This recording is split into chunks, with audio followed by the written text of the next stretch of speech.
No mention தாயே, no mention. நீங்க தண்ட கைதீங்கன்னு எனக்கு தெரியாம போச்சு. அவ தெரிஞ்சுக்கிட்டா, அதனால அவ சிஎம் ஆயிட்டா. புலி வாயில தலைய விட்டுட்டு எவனாவது வாழை கிள்ளி விடுவானா? உங்களை விட கோயில் படியில பிச்சை எடுக்கிற பிச்சைக்காரக்கே அரசியல் நல்லா தெரியும். அவ படிக்கு மேல இன்னொருத்தி வந்து உட்காராம அவ சீட்டை அவ காப்பாத்திக்குவா. அந்த சிஎம் உங்களோட விட்டுடுவா நினைக்கிறீங்களா? விடமாட்டா. எங்கிட்டயும் வருவா. ஒரு வாரத்துக்குள்ள என்ன கைது செய்ய வைப்பா.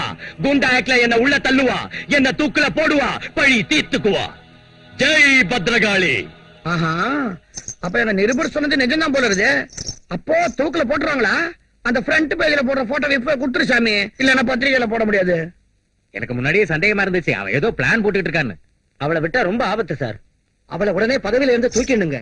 ஆமா, அவகிட்ட இருந்து நான் தப்பிச்சுக்கணும். நான் சிஎம் இறக்கணும். நான் சிஎம் ஆகணும். எனக்கு இந்த அரசியல்ல இஷ்டம் இல்ல. ஆனா நான் உயிரோட இருக்கணும்னா சிஎம் ஆக வேண்டியதுதான். கலரை மாத்திக்கிறேன். இப்ப எல்லாம் சிஎம் மாத்துறதுன்னா லேடிஸ் சேலையை மாத்திர மாதிரி சுலபமா போச்சு. இப்ப பொலிட்டிக்கல் ஆர்கனைசேஷன்ங்கிறது சீரியஸான விஷயங்க.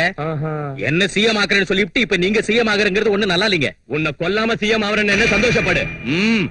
எம்எல்ஏகள் எல்லாம் அடைச்சு வச்சுக்கிற. எவனாவது ஓட்டு போட்டாலும் அவன் பொண்டாட்டி பிள்ளைகளை கொன்னுடுவேன். அது எனக்கு தெரிஞ்ச கைவித்த.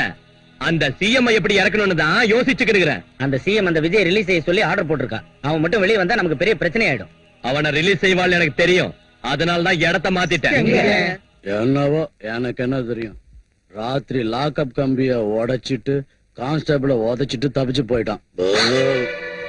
லாக்அப்ல இருந்தவன சிஎம் ரெக்கமெண்டேஷன் காப்பாத்தணும் என்னவோ. ஓடி போனவன எந்த ரெக்கமெண்டேஷனும் காப்பாத்தாது.